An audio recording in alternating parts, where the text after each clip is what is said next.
जो बड़े होते हैं उन्हें ह्यूमन बिहेवियर के बारे में ऐसा क्या पता होता है जो कॉमन लोगों को नहीं पता। R=I, relation depends upon interest. कि भैया लव जैसी कोई चीज नहीं होती, पावर होती है। कल एक लड़का मुझसे बोला मैं बहुत दुखी हूँ, सिगरेट पी रहा हूँ। क्यों? कहा मेरी गर्लफ्रेंड चली गई। हमने कहा दूसरी बना ले। वो तुझे मैसेज देके गई कि तू कमजोर आदमी। ताकतवर आदमी को कौन छोड़ता है? हमेशा कमजोर लोग छोड़े जाते हैं। तो एक नॉर्मल 20-year-old कैसे कर सकता है पावर जनरेट? आपका मन आपका गुलाम होना चाहिए। मालिक कौन? जो खुद को डिसिप्लिन रखना जानता हो। और नौकर कौन? जिसको जबरदस्ती डिसिप्लिन रखा जाता है। पैसे से पावर आता है कि खुशी आती है? खुशी आएगी, आनंद नहीं आएगा। अब एक क्लर्क का अगर मन बेचैन हुआ तो वो टीवी खोल के बैठ जाएगा। लेकिन जिसके पास पैसा है और मन बेचैन हुआ, 40 लोग आपके साथ बैठ के आपकी सिर्फ कहानियां सुन रहे हैं। अब उनको पता है आप झूठ बोल रहे हो कि भैया एक बार जंगल में गए और चीता सामने पड़ा, एक चाटा मारे चीता। उसको पता है कि तुम कुत्ते को नहीं मार सकते हो चाटा।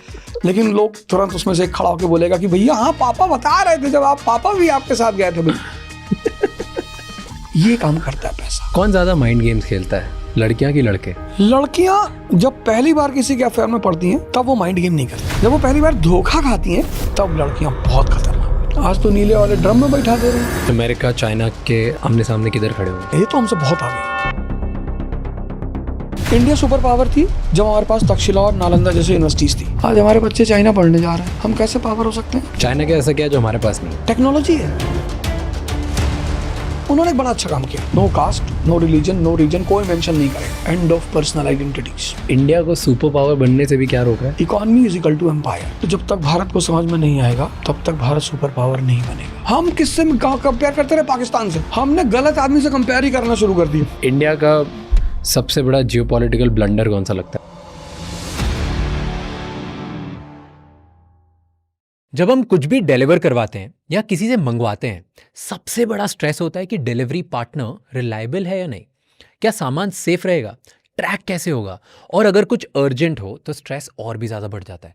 इसीलिए आई यूज़ पोर्टर की वेरीफाइड डिलीवरी पार्टनर्स पे आप हमेशा डिपेंड कर सकते हैं फॉर रिलायबिलिटी, ताकि आपको वो साइकोलॉजिकल सेफ्टी मिले कि हर डिलीवरी सेफ होगी।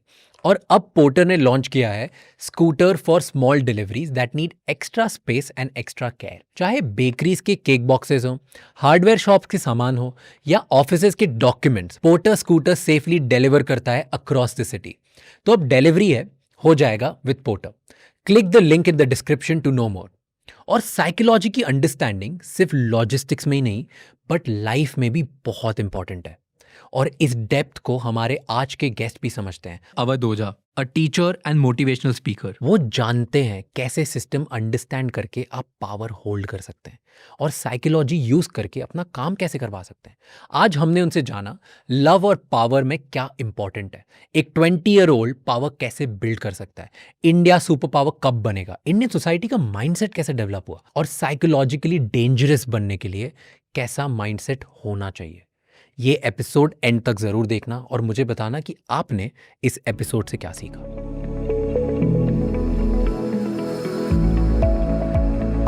कौन सा ऐसा ह्यूमन इमोशन है जो it's the most dangerous emotion जो लोग कंट्रोल नहीं कर पाते, जो हर इंसान के लिए सेम है, बड़े से बड़े छोटे से छोटे के लिए मैक्सिमम लोग उसे कंट्रोल नहीं कर पाते? Basic instinct. वो जो सेक्स का फर्वर है ना, हमारी बॉडी में दो चीजें हैं, एक मन, एक कॉन्शियस। मन भी दिखाई नहीं पड़ता और कॉन्शियस भी दिखाई नहीं पड़ती, लेकिन मन आंख बंद करने पे दिखाई पड़ता है। इसलिए दुनिया में जितनी भी पूजा पद्धतियां हैं सब आंख बंद करके हैं। ये जो मन है इसको भोजन है बेहोशी, शराब कोई मोटिवेशन नहीं चाहिए, सेक्स कोई मोटिवेशन नहीं चाहिए, मूवी कोई मोटिवेशन नहीं चाहिए, चाहिए ही नहीं, जब ले आओ तब तैयार है। लेकिन पढ़ाई के लिए मोटिवेशन चाहिए, योग के लिए मोटिवेशन चाहिए, काम करने के लिए चाहिए, ध्यान के लिए मोटिवेशन चाहिए। अब हर सेंस पावरफुल है, मन से जुड़ी है, जबान पावरफुल है, आंख पावरफुल है, नाक। सेक्स इज ए एक्टिविटी जिसमें सारी सेंसेस कंबाइंड हो जाती हैं, इसलिए वो इमोशन बहुत पावरफुल हो जाता है। एक सेंस को कंट्रोल करना मुश्किल है। डायबिटीज के जो पेशेंट हैं कितना परेशान होते हैं बेचारे। क्रेविंग, कुछ तो रोने लगते हैं। मेरी मदर इन लॉ है, वो रोने लगती हैं कि भैया थोड़ा सा चावल खिला दो, मर जाएंगे भैया, इतनी क्रेविंग होती है। तो जब एक सेंस इतनी पावरफुल है तो जिस क्रिया में सारी सेंसेस मिल जाती हैं वो बहुत पावरफुल हो जाती है। तो अधिकतर लोग बर्बाद उसी के चक्कर में होते हैं। बर्बाद नहीं होते, वो वो उससे भी अच्छा पॉइंट है, बर्बाद नहीं होते। Anything which creates thoughtlessness in you is a happiness. Clear mind, और कोई थॉट नहीं है, थॉट ही नहीं है। हाँ। जैसे दुबई फ्रेम गए हो या बीन दिया? अच्छा, उन्होंने क्या किया, 100 मंजिल का एक फ्रेम बनाया। हाँ, उस 100 मंजिल पर उन्होंने एक शीशे का प्लेट रखा है ऐसे। Now when you will move on 100th floor on a white glass, you will see down, तो मन तो तुरंत रुक जाएगा, तो मजा आएगा। यू गौर करो, जहां जहां तुम्हारे विचार रुकते हैं वहां वहां आपको मजा आता है। जैसे आप मूवी देख रहे हैं और आपके विचार गायब हो गए, तो आपको 3 घंटे बाद पता चलेगा कि अच्छा खत्म हो गई movie. This is happiness. Happiness is basically thoughtlessness. Nice. तो जहां जहां थॉटलेसनेस पैदा होती है वहां वहां सुख पैदा होता है। हम अनजाने में उसको पकड़ लेते हैं जाके। अब सेक्स ने थॉटलेसनेस पैदा की। अब 20 साल के बाद जिंदगी में चैलेंजेस शुरू होते हैं। Anyone who is without stress will never think about sex, will never think about liquor, nothing. जहां से स्ट्रेस शुरू होता है 11th क्लास। अब पापा ने कहना शुरू किया कि देखो भैया 4 साल बाद हमारा रिटायरमेंट है, 2 बहनों की शादी करनी है भैया, जल्दी से स्टेबल हो जाओ भैया, अब हम नहीं ढो पा रहे हैं। स्ट्रेस, पढ़ाई, पापा, परिवार, जिंदगी, उसी में बाहर दोस्तों ने कहा take one, relax, very important, और मार दिया उसने।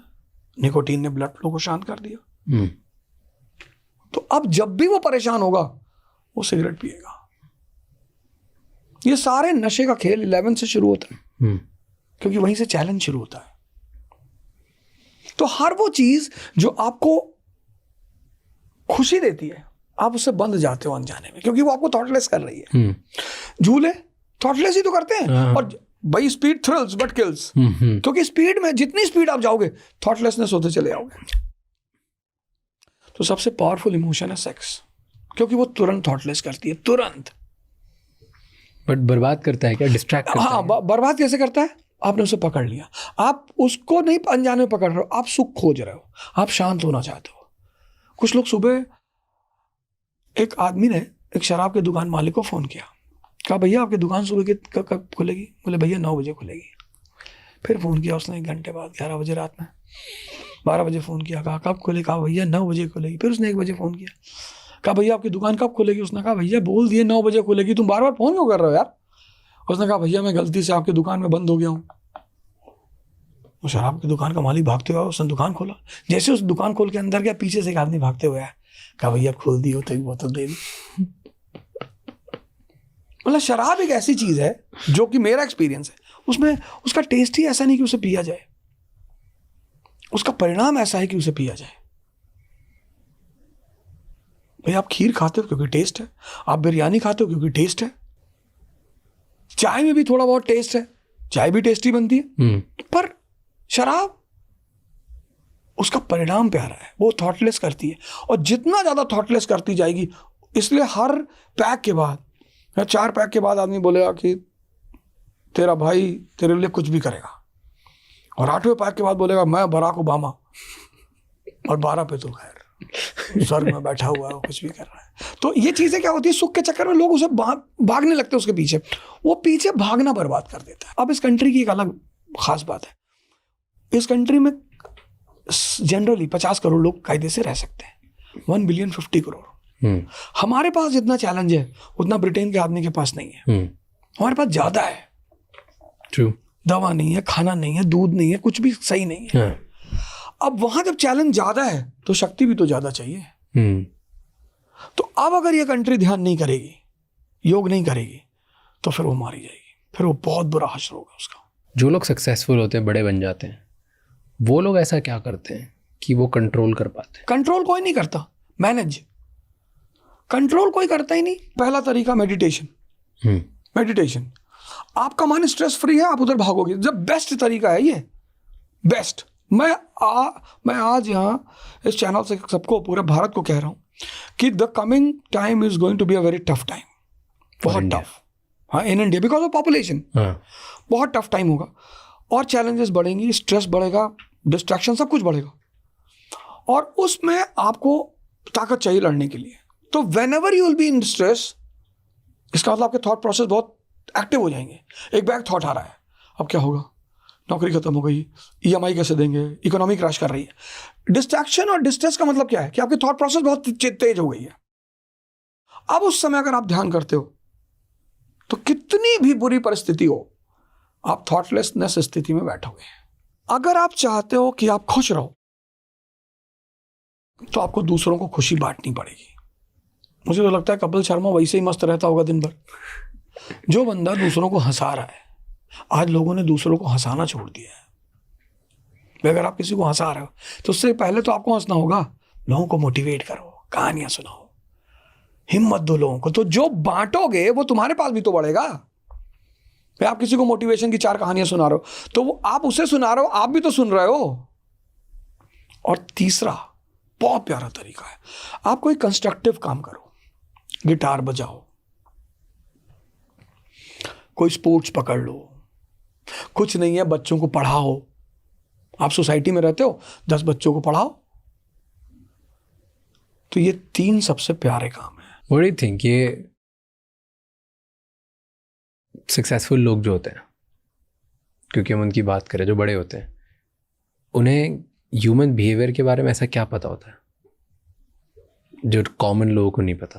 पहली चीज पता होता है R = I, relation depends upon interest.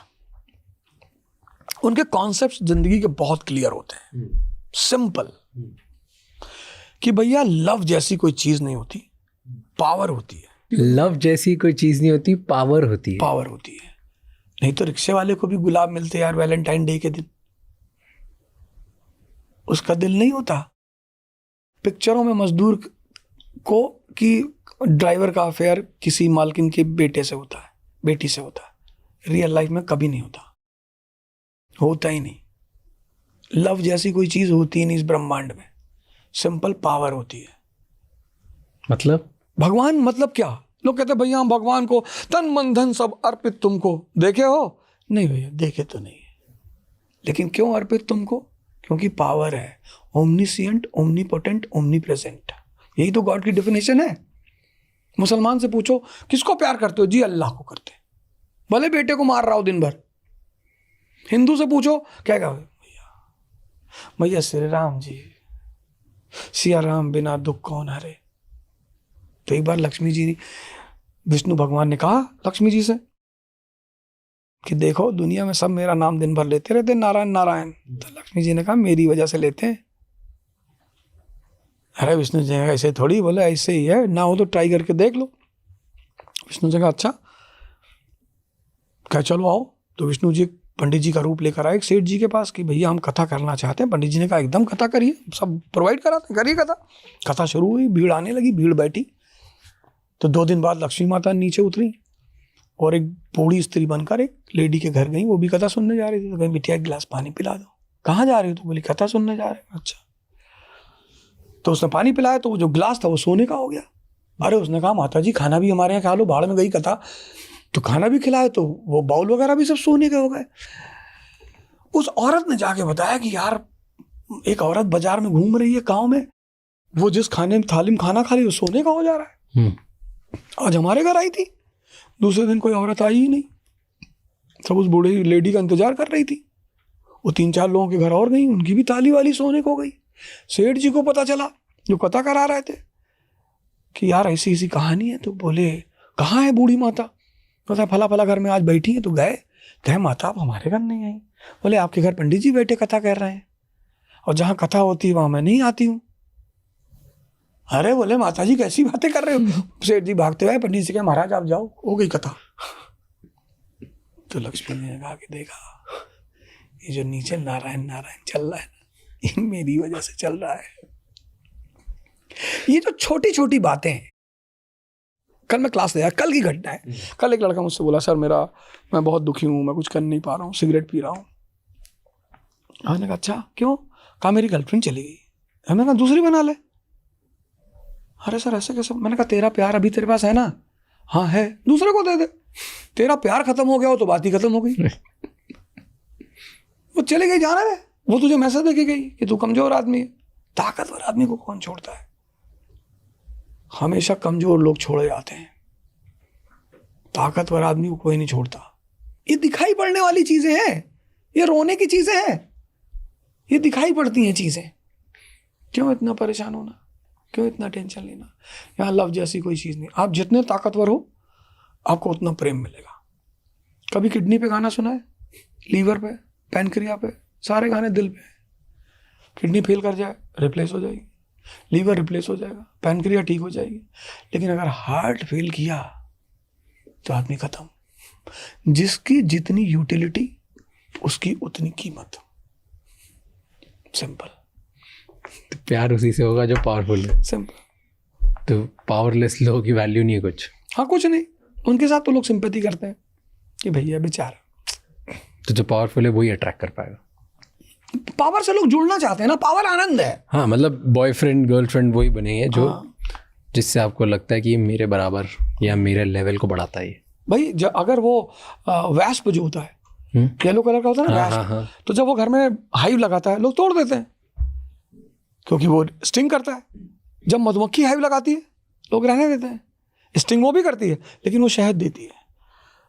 तो जहां शहद बहेगा वो स्टिंग भी मारेगा तो लोग बर्दाश्त करेंगे।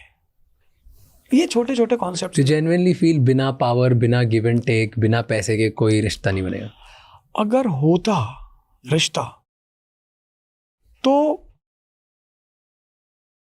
वृद्धा आश्रम में कौन पड़ा हुआ है जिनकी लाइफ की यूटिलिटी खत्म हो गई? आज जो ओल्ड एज होम है उसमें कौन लोग हैं जिनका अब कोई यूज नहीं रहा घर में? भाई गवर्नमेंट ने कहा कि अगर हाउस 80+ के आदमी के नाम पे है तो हम हाउस टैक्स नहीं लेंगे। तो वो स्टेप क्या था कि लोगों को ओल्ड एज होम जाने से बचाओ, इनकी यूटिलिटी बढ़ाओ। अगर किसी आदमी को 10 लाख रुपए महीने पेंशन मिलती हो, कौन बच्चा उसे जाके ओल्ड एज होम में छोड़ के आएगा? Old age home is a place which shows you कि if you lose your utility in your life, your game is over. तो एक नॉर्मल 20-year-old कैसे कर सकता है पावर जनरेट? पावर का मतलब यह है कि आपका सबसे पहला टारगेट ये होना चाहिए कि आपका मन आपका गुलाम होना चाहिए। ये पावर का पहला अनब्रेकेबल लॉ है। अगर आप उसके गुलाम हो तो आप नौकर हो। मालिक कौन? जो खुद को डिसिप्लिन रखना जानता हो। और नौकर कौन? जिसको जबरदस्ती डिसिप्लिन रखा जाता है। और जिंदगी बंधी हुई है मन से, और मन का सबसे प्यारा फीचर है डिसिप्लिन। ये जो शब्द है डिसिप्लिन, इसीलिए स्कूल का सबसे प्यारा पार्ट है diary and discipline. But once people come out of the school, they leave both the things. And those who leave diary and discipline, they become clerk. Interesting. The biggest gift of every school to every human being is diary and discipline. But in our country, होता ही नहीं। people love violating discipline. In Germany, they love discipline. आप खाना छोड़ दोगे थाली में, they'll charge you extra money. आप ये नहीं कह सकते कि मेरा थाली का खाना है मैंने छोड़ दिया। वो कहते नहीं, आपने कैसे छोड़ दिया? It's a disrespect to our farmers. आपको पैसे देने पड़ेंगे इसके। But in India our favourite game is violating discipline. कि भैया देखो यहाँ लिखा था अंदर मत आना, हम कूद के गए, फिर बाहर चले आए। जहाँ फूल तोड़ना लिखा वहीं फूल तोड़ने का मजा है। जहाँ मजा आता है हमें। साइकोलॉजी है हमारी। इस कंट्री की बड़ी प्यारी साइकोलॉजी है। इस कंट्री में कानून तोड़ना है एंजॉयमेंट ना था। It's a matter of prestige. Actually बहुत लोगों को प्रेस्टीज लगता है फॉर रियल। हाँ, it's a prestige. That is why the people who are disciplined in this country by themselves. ये सोसाइटी में, मेरी सोसाइटी है, वहाँ मैंने एक लेडी को देखा, वो डॉग का स्कूप लेके टहलते हुए। It's a very great thing. She was the first lady I saw her with the scoop. कि डॉग लेके अक्सर लोग डॉग लेके घूमते हैं, तो अब उसने पूप कर दिया तो आप उठा लो। But people never pick up and they are ready to fight with you. ये आपके बाप की कॉलोनी है, आपका है, आप ही साफ कर दो। हम लोग तो मेंटेनेंस देते हैं। It's a duty of the society to make the things clean. हमारा डॉग करेगा, अरे भैया आपकी सोसाइटी है, कितना छोटी सी चीज़ है। But I saw that lady, मैं बाद में उनसे मिलने गया, मैडम 2000 लोगों की सोसाइटी में एक लेडी है जो सेल्फ डिसिप्लिन को मानती है। Discipline is the Sanjeevani of mind. If you have, no one can stop you to become the king. Because you are talking power, utility, पैसे की बात करते हैं। पैसे क्या डिनोट करते हैं? पैसा is basically the invention of urban civilisation. पैसा पैदा हुआ जब शहर पैदा हुआ, उससे पहले नहीं पैदा हुआ। जैसे हम इंडियन हिस्ट्री को लें तो ऋग्वैदिक पीरियड में करेंसी नहीं है क्योंकि ट्राइबल पीरियड है। लेटर वैदिक पीरियड में नहीं है, पर जैसे बुद्धा का पीरियड आता 6th सेंचुरी BC, वहाँ शहर पैदा होते हैं। जैसे अमेरिकन डॉलर है, जापानीज येन है, लेकिन अफगानिस्तान की करेंसी नहीं है। तो जब शहर पैदा हुए, लग्जरी गुड्स पैदा हुए, तो ये हुआ कि यार लग्जरी गुड्स तो बार्टर में चलेगा नहीं। भाई आप एक बाउल गेहूं से आइसक्रीम ले सकते हो, एक बाउल गेहूं से आप मसाला ले सकते हो, लेकिन आप एक ट्रक गन्ना ले जाओ दुकान पे एप्पल के और कह दो मैं 2 मैकबुक दे दो, तो बवाल हो जाएगा। तो पैसा is a invention of urbanisation, luxury, and luxury is a need of sophistication. कि भाई आपको मुंबई से लखनऊ जाना है तो आप स्लीपर क्लास में भी जा सकते हो, आप जनरल में भी जा सकते हो, आप फर्स्ट AC में भी जा सकते हो, आप प्लेन से भी जा सकते हो। तो जिसको भी लग्जरी चाहिए, और इंसान को लग्जरी चाहिए, ये बात वो पूंजीवादी मन ने पकड़ लिया कि आदमी को सुविधा दो और उससे पैसा लो। Money is the outcome of power. क्यों? जिसके पास शक्ति है उसके पास पैसा है। जो पावर से पैसा आता है, क्योंकि पैसे से पावर आता है। बाबा रामदेव, पावर, योगा का पावर है, ज्ञान का पावर है, आ रहा है पैसा। कोई प्रोडक्ट है उनके पास बना हुआ, सांस बेचते हैं कपालभाति, और गजब का प्रोडक्ट है, परिणाम दे रहा है, लोग कायदे से कर रहे हैं। ऐसा कौन सा इंडिया का शहर है, हम इंटरनेशनल योगा डे मनाने लगे। जो पावर पैदा कर लेगा उसके पास पैसा अपने आप आएगा। पैसे से पावर आता है कि खुशी आती है? खुशी आएगी, आनंद नहीं आएगा। खुशी कैसे आएगी? आपका मन जैसे ही बेचैन हुआ, अभी क्लर्क का अगर मन बेचैन हुआ तो वो टीवी खोल के बैठ जाएगा, उसके पास तो एक ही साधन है। अगर टीवी नहीं खोलेगा तो पत्नी है तो पत्नी ले लेगा वो। भाई पॉपुलेशन बढ़ने का कारण ये भी माना, गरीबी भी एक कारण माना जाता है कि भाई रिक्रिएशन के बहुत ज्यादा साधन नहीं है, तो भाई सेक्स ही उनके लिए रिक्रिएशन है। लेकिन जिसके पास पैसा है और मन बेचैन हुआ, उसने तो बैग उठाया, सीधे स्विट्जरलैंड पहुंचा। तो जितना पैसा आपको, पैसा क्या हेल्प करेगा? आपको बिजी रखने में हेल्प करेगा। आप गोवा के कैसीनो में बैठ जाओगे, आप थाईलैंड के मसाज पार्लर में बैठ जाओगे, आप दुबई की बुर्ज खलीफा में बैठ के कॉफी पी रहे हो, 40 लोग आपके साथ बैठ के आपकी सिर्फ कहानियां सुन रहे हैं, और उनको पता है आप झूठ बोल रहे हो कि भैया एक बार जंगल में गए और चीता सामने पड़ा, एक चाटा मारे चीता को। उसको पता है कि तुम कुत्ते को नहीं मार सकते हो चाटा, लेकिन लोग तुरंत उसमें से खड़ा होकर बोलेगा कि भैया हाँ पापा बता रहे थे, जब आप पापा भी आपके साथ गए थे। भाई उसको मजा नहीं आ रहा है कि भाई मैं झूठ बोल रहा हूँ, तुम काहे खड़ा होकर झूठ बोल रहे हो। उसको पता है मैं झूठ बोल रहा हूँ। ये काम करता है पैसा, आपको लोनली नहीं होने देता। पैसे में इतनी ताकत है, वो आपको कभी लोनली नहीं होने देगा। You will be always surrounded by everything you need. कौन ज्यादा माइंड गेम्स खेलता है, लड़कियां कि लड़के? लड़कियां जब पहली बार किसी के अफेयर में पड़ती हैं तब वो माइंड गेम नहीं करती, बिल्कुल नहीं खेलती। तब वो वाकई में इमोशनली अटैच होती हैं लड़कों से। जब वो पहली बार धोखा खाती हैं, जैसे फिजिकल रिलेशन हो गए और फिर लड़के ने पैंतरा दिया, ऐसा है वैसा है फलाना धमाका, तब उन्हें थोड़ा सा झटका लगता है कि यार बताओ यार ठीक है।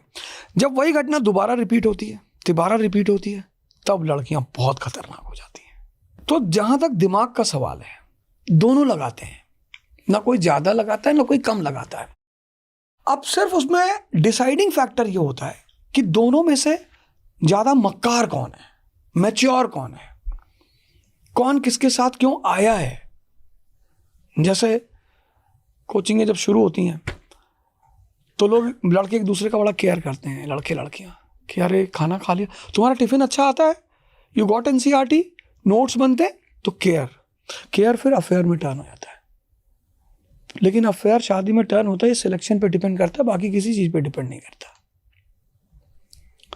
तो लड़कियों का जो पहला स्टेप होता है वो तो इमोशनल होता है, पर धीरे धीरे उन्हें समझ में आता है कि यार कोई इमोशन का कोई गेम नहीं है दुनिया में। भाई औरतें आधा सन्यासी होती हैं। सन्यासी कौन? जो अपना घर छोड़ दे, वो सन्यासी। और औरतें शादी के वक्त अपना घर छोड़ के आती हैं, that means they are half sannyasi. अब वो हाफ सन्यासी जब आपके घर में आया और बाहर गोली चली और आप चारपाई के नीचे घुस गए, तो वो डिसअपॉइंट नहीं हुई कि अरे तू तो मेरे घर घोड़े पे गया था तलवार लगा के 100 लोग लेके, और तू इसके नीचे जा रहा है। औरतों को सबसे बड़ा दर्द होता है जब आप उनके ऊपर शक करते हो, आप उनका मोबाइल चेक करते हो। ये सब आदमियों को नहीं करना चाहिए, क्योंकि जहां पावर है वहां वुमन है। भाई पार्वती जी शंकर जी के साथ जा ही नहीं सकती। भाई सीता जी को पता था कि मेरा आदमी भगवान है, क्लियर थी इस बात पे वो, तब उन्होंने राम का त्याग नहीं किया। 14 साल उनके साथ जंगल में रही। आज तो नीले वाले ड्रम में बैठा दे रही हैं। आपने किसी का घर छोड़वाया है तो किसी ताकत पे तो छोड़ाओगे, आपके पास वो ताकत ही नहीं है। वजह ये है कि हमारे देश में 3 तरह के लड़के होते हैं। एक चतुर्लिंगम की तरह। किसकी तरह? चतुर्लिंगम की तरह, जिन्होंने सिर्फ रटा है जिंदगी भर, जो चमत्कार का कर देते हैं, उनका क्रिएटिव माइंड है ही नहीं। फिर एक राजू की तरह के लड़के हैं, जिनको जिंदगी में सिर्फ बहन की शादी करवानी है, नौकरी पाना है, जीना है। एक फरहान टाइप का लड़का है, जिसको अपने पापा का सपना पूरा करना है और उसके पापा की आंतरिक कला चल रही है। रैंचो बहुत कम पैदा हो रहे हैं इस कंट्री में। क्यों? उस मॉडल की एजुकेशन ही नहीं। हम सोचना ही नहीं सिखाते अपने बच्चों को। हम अपने बच्चों को परसेंटेज लाना सिखाते हैं। वो लग रहा है कि लड़के सॉफ्ट हो गए, कमजोर हो गए। जनरेशन खा खा के लोग इनको ज्वार की रोटी खानी चाहिए, बाजरे की रोटी खानी चाहिए, 1000 दंड बैठक मारना चाहिए, कम से कम 50 सूर्य नमस्कार करना चाहिए। ताकत ही तो है। तो मेंटली जो धनुष तोड़ेगा सीता जी उसी के साथ जाएंगी। पता नहीं लोग कब सीखेंगे इस बात को। ये डीओ लगा रहे हैं, अब वो डीओ का ऐड आ रहा है कि एक लड़का कॉलेज जा रहा है, उससे कोई लड़की कॉलेज में बात नहीं कर रही, दूसरे दिन वो एक डीओ लगा के जा रहा है। जैसे डीओ लगा रहा है रास्ते में परियां गिर रही है। ये जाहिल ऐसा कहीं होता है? हा? वो 500 मीटर चलता, कहता सर बहुत अंदर से सर नहीं है चल पा रहे सर। इनके साथ स्त्रियां रहेंगी? इनके साथ कौन रहेगा बताओ यार। अरे जिम खुले चारों तरफ, कहीं नहीं जा सकते, जिम ही चले जाओ यार। कितनी प्यारी जगह है जिम। योग नहीं कर सकते हो, ध्यान नहीं कर सकते, तो जिम तो चले जाओ। 1 घंटा हर लड़के को जिम देना ही चाहिए। मैं तो कहता हूँ 3 जगह जाओ। एक लाइब्रेरी, कुछ सोचने को मिलेगा, कोई विजन मिलेगा। नॉवेल्स पढ़ो, नॉवेल भी अजीब अजीब सी पढ़ रहे हैं। पहले लोग नॉवेल्स लिखते थे तो थीम होता था, हिस्ट्री का होता था, सोसाइटी का होता था, थीम्स होती थी। जैसे चित्रलेखा है, थीम है, वुमन थीम, सेक्स थीम है उसकी। अब पढ़ना ही नहीं है तो दिमाग विकसित कैसे होगा? तो मैं कहता हूं लाइब्रेरी जाओ, जिम जाओ और मंदिर जाओ। मंदिर जाओगे, ध्यान करोगे, आध्यात्मिक ताकत बढ़ेगी, विजन बढ़ेगा। ये जाते ही नहीं। ये तो परी की शर्ट पहनना चाहते हैं। मैं एक शादी में गया, अभी रिसेंट की बात है, 5-6 महीने पहले की बात है। मैं शादी में गया तो एक लड़का जो है वो सूट पहना हुआ था और परी का पहना था और इनका जूता पहना हुआ था, और मैं तो यही स्केचर पहना हुआ था 4-5 हज़ार का। इलेक्शन में मुझे वैसे भी ऐसा जूता चाहिए था जो खोलना उतारना ना पड़े। आया बोला सर, मैंने कहा हाँ एक फोटो ले ले। मैंने देखा, मैंने कहा सूट पहना? हाँ। मैंने कहा जला दो। कहा क्यों सर? अरे मैंने कहा मैं रामराज की शर्ट पहना हूँ 1200 रुपये की, और तुम ये कम से कम 1.5-2 लाख का पहने हो, जूता तुम्हारा 80,000 1 लाख से कम नहीं हो। कहा जी, मैंने कहा जब इतनी कीमत तुमको सामाजिक वैल्यू नहीं दिला पा रही, आजकल के कवर बड़े प्यारे हैं, अंदर कुछ है ही नहीं। बड़ा चमकीला सा कवर लगा रखा है, चमकता हुआ, जैसे ही डब्बा खोलो तो जो चिप्स का पैकेट होता है ना, इतना बड़ा पैकेट, उसमें 12 चिप्स गिन के निकलती, बाकी हवा निकलती है। वही हाल इन युवाओं का है। इनको अपने आप को अंदर से ताकतवर करना पड़ेगा, कोई ऑप्शन नहीं है। गोंडा की बातें बताओ 2-3। Gonda is a rural city and the most important feature is it's a feudal city. Feudalism is still alive. Okay, explain. Feudalism मतलब? Feudalism मतलब landed aristocracy is dominant. Like Mumbai, capitalists are dominant. Ambani is here, Adani is here. But Gonda is a place where landed aristocracy, people have huge tracts of land. So you'll find illiteracy, you'll find landless laborers. If you see Afghanistan today, Afghanistan is a good example of feudalism. Money is missing, land बहुत है, land बहुत है, और landed aristocracy dominant है। जैसे यहाँ industrialist dominant है, वहाँ लैंडेड एरिस्टोक्रेसी डोमिनेंट है, कि जिसके जमीन है वही राजा है, वही राजा है। This is the feature of UP, Bihar, Bengal and all maximum. लेकिन स्टेट्स में, इंडिया में यही सीन है ना। एक्चुअली हमारे यहाँ राज रेवोल्यूशन नहीं हुआ। Modern world is basically the outcome of revolutions. French revolution, end of feudalism, beginning of parliamentary form of government. American Revolution, Russian Revolution, Tsar Shahi Khatam, Duma. The only country in the world which has not gone through revolution but is a modern country is Japan. Because they have voluntarily abolished feudalism. Yeah. फिर China. Mao is the builder of modern China. मार डाला सारे सामंतों को पकड़ पकड़ के। तो ये जो हम मॉडर्न वर्ल्ड देख रहे हैं, this world is the world of capitalist. उसके सेंटर है Mumbai, it's a capitalist place, everyone talks about money. आपको सांस लेना है तो बोलेगा भैया देखो 100 रुपया लगेगा।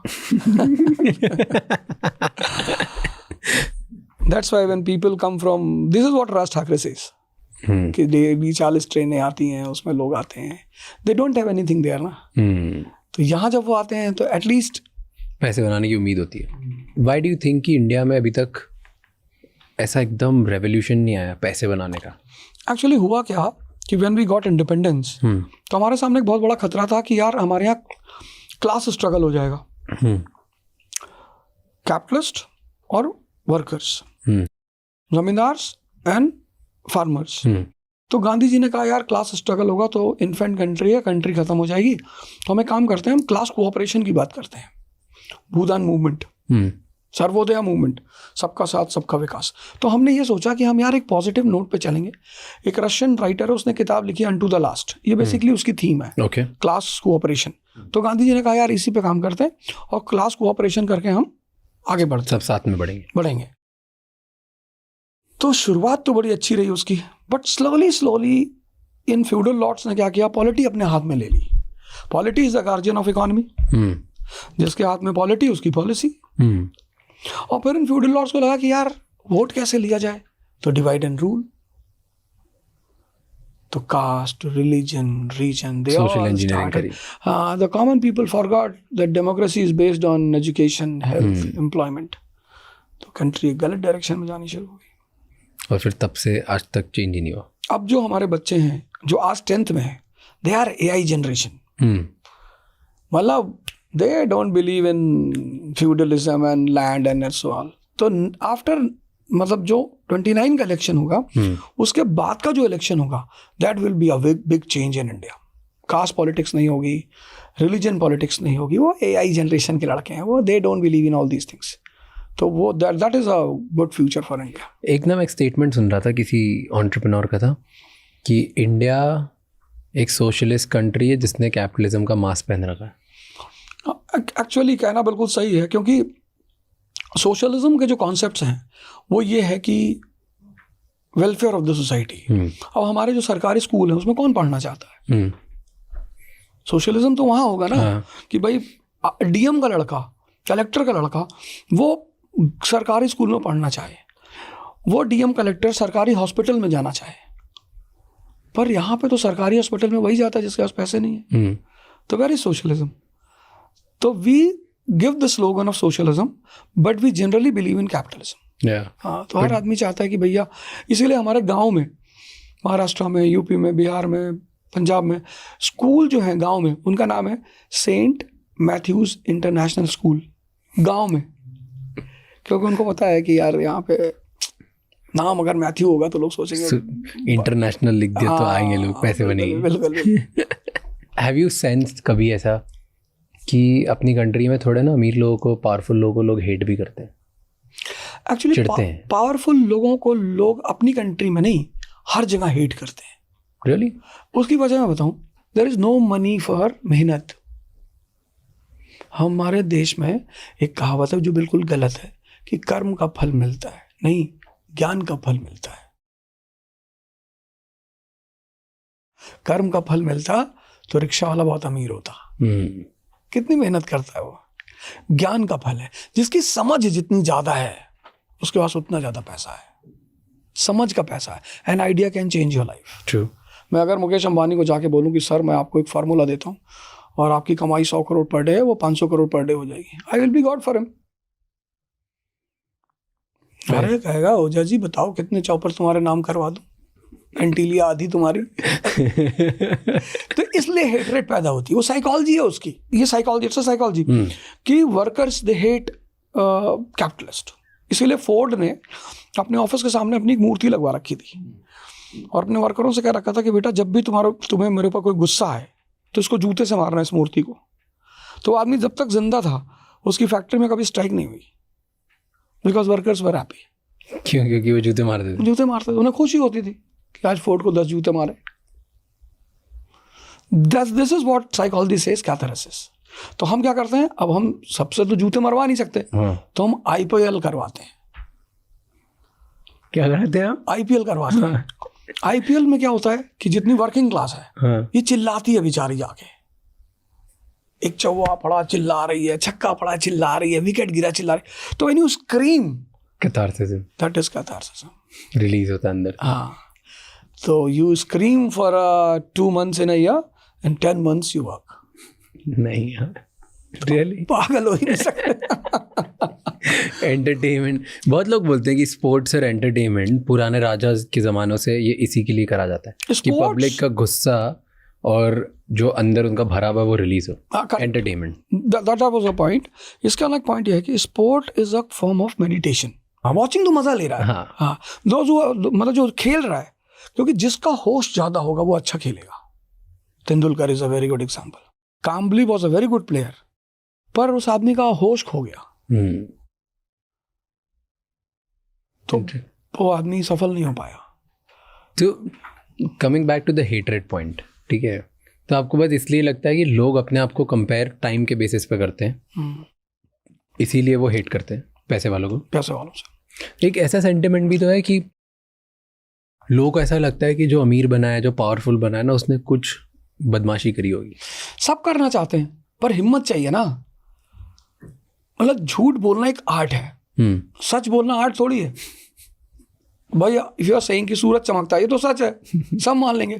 बट इफ आई से कि the sun shines because of the external powers of our those and I prove it, and 1 billion 50 crore में से 70 करोड़ बिलीव करने लगे, दैट इज टैलेंट। अगर झूठ बोलना आर्ट है, चाहते सब है, बोल नहीं पाते, क्योंकि झूठ बोलने के लिए कई शर्तें हैं। आपको आंख में आंख डाल के बोलना है, कॉन्फिडेंस होना चाहिए चेहरे पे। बहुत लोग कहते हैं भैया हम झूठ नहीं बोल पाते, क्योंकि वो कॉन्फिडेंस नहीं रख पाते हैं। वो ऐसा नहीं कि बोलना नहीं चाहते, चाहते हैं, पर तो हर वो काम करने के लिए जिसको सोसाइटी प्रोहिबिट करती है, उसके लिए हिम्मत चाहिए। आप बोल लेते हो झूठ? अरे मुझे तो शौक है बोलने का। I love lying. मतलब मुझे ऐसा लगता है कि यार जो काम दूसरे नहीं कर सकते वो तो करना ही चाहिए। तो हमारे टीचर्स बोलते थे हमसे बचपन में कि यार झूठ बोलने से पाप लगता है। तो मैंने कहा मैडम अगर ऐसा होता तो ये सारे पॉलिटिशियंस वगैरह सब कहाँ जाते। मैंने कहा मैम ये सारी दुनिया झूठ पे चलती है, और जिस दिन वो आदमी उस झूठ को डिकोड कर लेता है, वो या तो बुद्ध हो जाता है, या महावीर हो जाता है या कबीर हो जाता है। बस वो डिकोड करने की बारी है। परेशान तो वो रहता है पर वो छोड़ता नहीं, क्योंकि मजा भी आ रहा होता है। जब उसे डिकोड कर ले जाता है कि यार मेरी पत्नी को अगर मेरी शक्ति खुशी नहीं दे सकती तो वो मेरी पत्नी नहीं है। यानी हर वो आदमी जो मुझसे जुड़ा हुआ है वो किसी ना किसी बेनिफिट से जुड़ा हुआ है। जिस दिन वो इस बात को डिकोड कर लेता है कि I have to give benefit to everyone to be with me, तो उसको लगता है कि नहीं यार इतना फालतू में जीने से क्या मतलब। तो वो एक पार्ट ऑफ साइकोलॉजी है। मतलब it's all about understanding the things. ये पूरी जिंदगी सिर्फ एक शब्द पे चलती है, उस शब्द का नाम है wisdom, the most precious word in life. True. But इसके लिए अदर साइड भी तो होता है, जिसने डिकोड कर लिया एक तरीके का लाए या एक तरीके की दुनिया में ये ट्रूथ क्या है, वो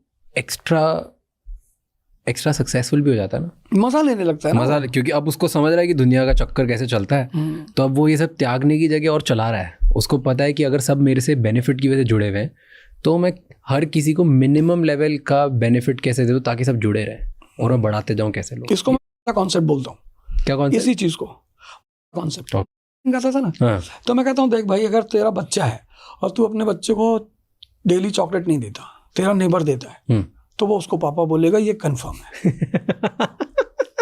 सिंपल सा गेम है। तो हर वो आदमी जिसको तुम मजा देते हो, मतलब तुम घर पहुंचे और महीने के लास्ट में 5 लाख मदर को, 5 लाख फादर को, तो बहन मिल ले आई 10 लाख उसको, तो हर आदमी कहेगा कि भैया तो भगवान की तरह है। इसको मैं कॉन्सेप्ट बोलता हूँ कि अगर आप मजा दे सकते हो दूसरों को तो आप राजा हो, नहीं तो फिर आप रोते रहो, दुहाई देते रहो कि दुनिया में कोई अच्छा नहीं है। Everyone who's crying in this world is lacking the concept of life. What is concept of life? You should know what is photosynthesis. If you can do photosynthesis in everyone's life, everyone मतलब उसके पास chlorophyll तो होना ही चाहिए।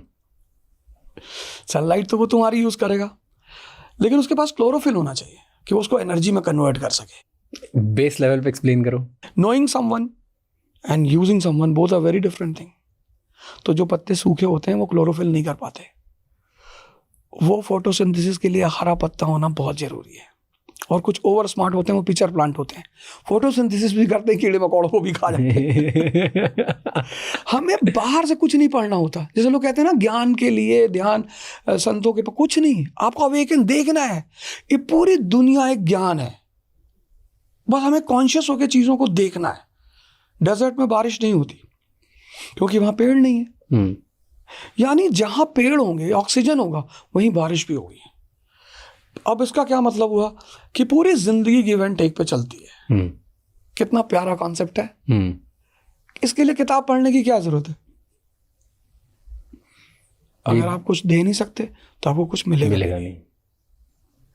बस ये simple concept, और इसीलिए कुछ लोग गरीब रह जाते हैं और कुछ लोग अमीर बन जाते हैं। गरीबी इज बेसिकली कि आप, कोई गरीब होता नहीं है। अगर लोग गरीब पैसे की वजह से होते तो फिर लाल बहादुर शास्त्री प्रधानमंत्री,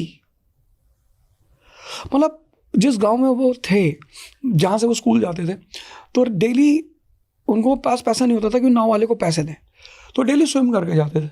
अब तैरने में तो थकान होती है, तो उनके गांव के ही लड़के इस बात को बहाना बनाते थे कि तैरते हैं तो थक जाते हैं तो फिर पढ़ाई नहीं होती। पर वो उसको दूसरे पर्सपेक्टिव से देखते थे, बोलते थे तैरने से एक्सरसाइज होती है, बॉडी फिट रहती है, चुस्ती आती है। अब उसी एक चीज को गांव के 10 लड़के बहाना बना लिए, साहब नहीं तैरेंगे, तैर के पढ़ने जाएंगे तो नहीं पढ़ पाएंगे। एक आदमी ने उसको पॉजिटिवली ले लिया और पढ़ाई की उस आदमी ने, and that person becomes prime minister of India. जैसे मेरा दोस्त था, उसके फादर पॉलिटिशियन थे, तो मैं उसके फादर को देखता था कि लोग आते थे, नमस्ते करते थे, पैर छूते थे। मैं अपने फादर को देखता था, मैं बोलता था नहीं ये जो कहा जाता है अच्छा सब बेकार की बात है, खेल तो कहीं कुछ और ही है। ये तो बिल्कुल गलत बात सिखाई जाती कि तुम झूठ नहीं बोलोगे, ईमानदारी से रहोगे, लोग तुम्हारी इज्जत करेंगे। मैंने कहा ना, इसका आंसर कहीं और है। तो वो चीज़ें धीरे धीरे एक्सपेरिमेंट करता रहा, मैं देखता रहा, ऑब्जर्व करता रहा, तो चीज़ें अपने आप खुलनी शुरू होंगी कि नहीं, गरीबी का पैसे से कुछ भी नहीं। फॉर अ टाइम बीइंग ऐसा हो सकता है कि आपके पास पैसे ना हो, वो एक अलग बात है, बट यू आर नॉट गरीब। तो गरीबी का किससे लेना देना? पर्सपेक्टिव से। हाँ, गरीबी का लेना देना है, you don't have a thought. सोच नहीं है। सोच नहीं है। Baba Ramdev started his yogic career as a very simple saint of Haridwar. Very simple. But he came with the idea. 1991. LPG in India. Urbanization. Shahar. Business. Money. So Shahar, business, money. One side. Stress, pressure, depression on the other side. They are the outcomes of Shahar, business, money. And then he thinks, yeah, this is the right time for yoga and meditation. And he gets that idea. Today he is having 4 choppers, as far as I know, and 2 private jets. Can you imagine? He has a thought. He has a vision. और 4 personal chopper हैं और 2 private jet हैं। फोड़ दिया उन्होंने life में। Do you think कि जो अच्छे लोग होते हैं वो अमीर या पावरफुल नहीं बन सकते? थोड़े तुम्हें बदमाशी तो करनी पड़ेगी। हमारे समाज में जो लोग कमज़ोर होते हैं वो कहते हैं भैया हम झूठ नहीं बोलते, भैया हम बदमाशी नहीं करते। बदमाशी करनी है, मतलब स्ट्रेंथ रखनी है। ये कंट्री बेसिक कॉन्सेप्ट्स को मिस करती है। भैया हम बदमाशी नहीं करते, अच्छी बात है। पावर रखने से कौन मना कर रहा है? इसीलिए तो कंट्री पे हमेशा हमले हुए। इस कंट्री को 2000 साल से गुलाम बनाया गया। जो भी आता है इस कंट्री पे कब्जा कर लेता। क्यों? क्योंकि इस देश का आदमी कंफ्यूज्ड है। शक्ति पैदा करो, शक्ति पैदा करके अच्छे रहो। कैसे कर सकते हैं भाई? आप योग करो, ध्यान करो। हमारी कंट्री में कितनी सारी विधाएं हैं। योग gives you a powerful mind, yoga gives you a powerful body. फिर मार्शल आर्ट्स के स्किल्स हैं। पहले गांव में लड़के लाठी चलाना सीखते थे, लाठी लेके लोग चलते थे। बट इन सबसे पैसे बनाने का क्या टेंशन? नहीं, if you have a inner power you have a more strength to fight. जैसे मुंबई में जो मुंबई का इनबॉर्न होता है, ये बड़ा रियल फैक्ट है कि मुंबई के जो लड़के पैदा हुए और जो बाहर से आए, वो बहुत सक्सेसफुल हुए। उनका रेशियो ज्यादा है। उसकी वजह क्या है? गांव से आए तो लड़ने की क्षमता बहुत है।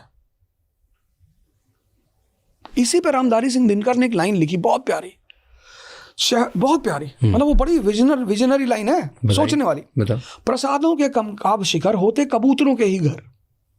प्रसाद मतलब महल। तो जो बड़ी बड़ी बिल्डिंग्स हैं, विलास हैं, महल हैं, उनमें जो बच्चे पल रहे हैं वो कबूतर हैं। प्रसादों के कनकाब शिखर होते कबूतरों के ही घर। महलों में गरुड़ न रहता है, कंचन पर कभी न सोता है। वो जो गांव का लड़का है वो खेत काट रहा है मई की दोपहर में, वो दिसंबर की ठंडक में गन्ने के खेत में पानी लगा रहा है, बोझ उठा रहा है। उसके संघर्ष करने की क्षमता ज्यादा है। तो जिसके संघर्ष करने की क्षमता ज्यादा है, अगर उसमें थोड़ी सी मैच्योरिटी आ गई तो वो सक्सेसफुल हो जाएगा, वो फोड़ देगा। अपने फायदे के लिए थोड़ा छल कपट करते हो, उनको कुछ झूठ बातें बताते हो, तो ये जो इंसान करता है उसको फिर अच्छा इंसान नहीं बोला जाता है ना। तो अगर आप ये सब करते हो तभी बड़े बनोगे, ऐसे आपको बोलना? नहीं, ये कोई फॉर्मूला नहीं है बड़े बनने का।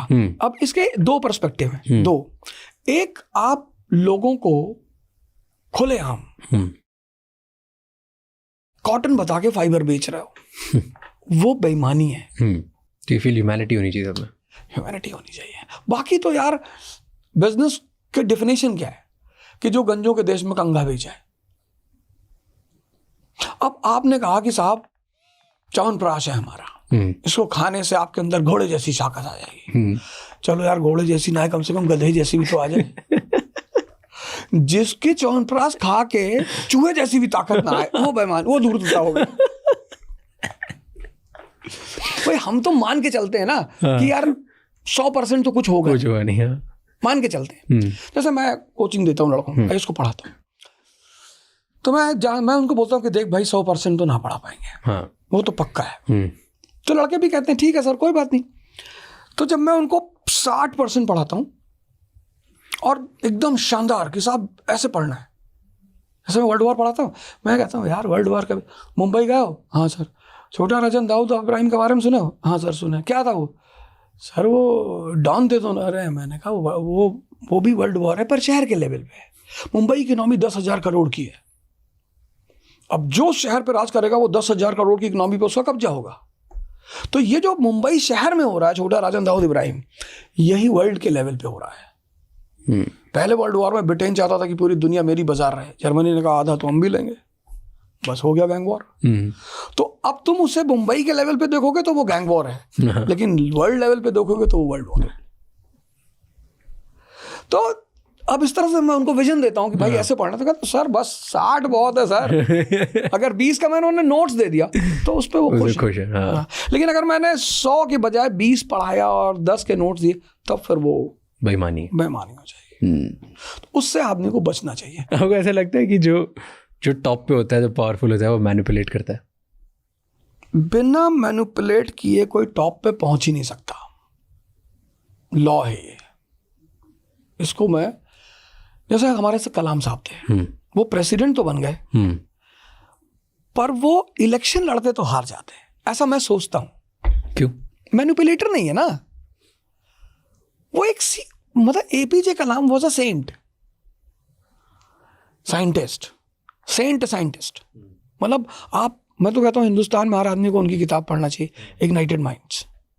You should have a dream, you should have guide and coaches and all. बड़ी प्यारी किताब है, पढ़नी चाहिए। तो अब किस्मत बहुत अच्छी थी, कुछ समय भी था कि वो भारत के प्रेसिडेंट बन गए। तो जब वो प्रेसिडेंट हाउस से निकलते हैं तो एक बैग उनके साथ है, 2-4 बैग हैं किताबों के हैं, बस। कहाँ पहुंच सकते हैं वो टॉप मोस्ट पोस्ट पे? भाई इंदिरा गांधी ने किसी जमाने में कहा गरीबी हटाओ, गरीबी हट गए। नेपोलियन ने यही किया। Good days ahead, 1789, French revolution, जनता परेशान, चारों तरफ डार्कनेस, इकोनॉमिक पॉलिटिकल डार्कनेस। समझ गया कि यार अंधेरा छाया हुआ, थोड़ा सा रोशनी दिखाओ इनको। उसने रोशनी दिखा दी, वो 1799 में फ्रांस का प्रेसिडेंट बन गया। मुसोलिनी यही करता है, हिटलर तो। लेकिन हाँ, अब ये जो पॉलिटिशियंस हैं इनमें डिग्री है। मैनिपुलेट सभी करते हैं, कुछ 100% कर देते हैं कि वही कि आप च्यवनप्राश खाओगे घोड़ी जैसी ताकत आएगी, पता लगा बकरी भी नहीं है, तो वहां पे पब्लिक चटपटाती है, वो परेशान होती है। लेकिन अगर गधे जैसे भी आ गई तो पब्लिक कहती ठीक है भैया चलो इतना तो किया। तो पावर का एक वो है। जैसे लोग, मैं चुनाव लड़ने आया तो लोगों ने कहा कि अरे मास्टर साहब, एक आध हफ्ते तो लोग बड़े आए बताने मुझे बाहर से, अरे ऐसे थोड़े होता है चुनाव, आपको पता है बहुत खतरनाक इलाका है ये दिल्ली का, यहाँ बहुत मर्डर होते हैं। मैं भी उनसे क्या कहता था, अच्छा भैया तो भैया मैं ना लड़ूं भैया। अरे आप टिकट वापस करिए, आप कहाँ चुनाव लड़ने जा रहे हैं। फिर एक हफ्ते बाद जब मैंने उनको बिठाना शुरू किया, किसी को जर्मन में समझाया, किसी को फ्रेंच में, मैंने कहा भैया देख मैं एक्सीडेंटल टीचर हूँ, मैं बनना नहीं चाहता। तो परमात्मा ने कह दिया कि भाई पढ़ा दे, मैंने कहा पढ़ा देता हूँ। और ये सब बदमाशी की बात मत करना। मेरा पहला इलेक्शन था दिल्ली के पटपटगंज में, जहां मेरी पार्टी का कोई आदमी मार नहीं खाया था। कैसे? उससे पहले जितने इलेक्शन हुए मेरी पार्टी के एक आध आदमी मार ही खाया। क्यों? कमजोर पर सीधे साधे लोग हैं भाई, नहीं बोलते थे कुछ। तो आपने क्या किया ऐसा? नहीं, करना क्या था, मैंने कुछ कहा नहीं। मैंने कहा भैया मैं तो अहिंसा का पुजारी हूँ, पर मैं कृष्ण से बहुत प्यार करता हूँ, हमसे बदतमीजी मत करना, बाकी तो भाई ठीक है। आप बोले मैं हिंसा का पुजारी हूँ, आपने बंदूक चलाई है, मैंने पढ़ा था कहीं पे। चलाई क्या मतलब, अब कभी कभी सरकमस्टेंस हो जाते हैं, बस ऐसे हो गया, एक सिचुएशन हो गई तो। और हमारा जो इलाका है, हमारा जो ये क्षेत्र है, वो एग्रीकल्चरल डोमिनेंट एरिया है फ्यूडलिस्टिक। मतलब वहाँ अगर आप ज़मीन के साथ, एक बड़ा प्यारा कॉन्सेप्ट है लैंडलॉर्ड। जैसे लोग मुंबई में क्यों रहना चाहते हैं, आप जॉब करते हो, शाम को घर आते हो, सोसाइटी है आपकी, आप एक सेटल्ड और शांतिपूर्वक लाइफ जीते हो। अभी गणपति बप्पा आ रहे हैं, लोग सब मनाएंगे, नाचेंगे, गाएंगे, खुशी रहेंगे। पर लैंडेड एरिस्टोक्रेसी का एक नियम है फ्यूडलिज्म का, कि अगर आपके पास ताकत नहीं है तो आप जमीन पर कब्जा नहीं रख सकते हो, आपको लड़ना आना ही चाहिए। इसलिए बहुत सारे जो लोग यूपी, बिहार, बंगाल, उड़ीसा से आते हैं, यहाँ सेटल हो जाते हैं, वो वापस नहीं जाते, क्योंकि यहाँ पीसफुल लाइफ है, पीसफुल है, ग्रोथ है, शांति है, सोसाइटीज़ में सब एक दूसरे से मिल के रहते हैं, हंसते बोलते। किसी या किसी से कुछ ज़मीन का मामला ही नहीं, ज़्यादा होगा पार्किंग का होगा, वो भी सुलझ जाएगा। तो इसलिए लोग यहाँ, बट एक कॉन्सेप्ट होता है ना ह्यूमन साइकोलॉजी में, लेकिसिज्म, कि अल्टीमेटली तो ह्यूमन ग्रीड डिज़ास्टर और डिस्ट्रक्शन चाहती है, पीसफुल ज़्यादा लाइफ नहीं चाहती। थोड़ा तो ड्रामा चाहिए हमें, थोड़ा तो हम क्रेव करते हैं सबकॉन्शियसली कि यार थोड़ा डिस्ट्रक्शन रहे लाइफ में। उतना वो तो बॉलीवुड में देख लेते हैं ना। पहले ये जो चीज़ थी जो फुलफिल नहीं कर पाते थे वो बाहर। अभी क्या है ना कि बहुत सारी चीज़ें तो वो वर्चुअल देख लेते हैं, एंजॉयमेंट वर्चुअल। सुहागरात की सीन टीवी में देख लिया, खुश हो गए, मस्त है। हिंसा देख लिए, मस्त है, ताली बजा दिया, देख लिया मिथुन चक्रवर्ती को साइकिल उठा के गोलियां रोकते हुए, उसी में मस्त है।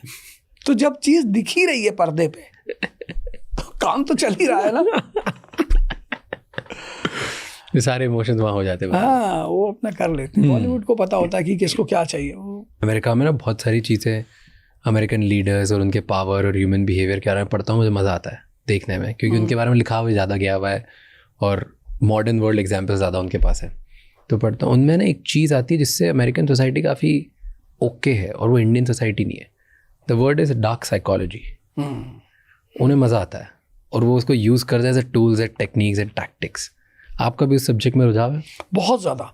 एक किताब है presidents of war, American presidents की स्टोरी है। अच्छा, उसको यार पढ़ना जरूर, वो शानदार किताब है। Right from the very beginning, Washington से लेकर अभी तक की किताब है वो।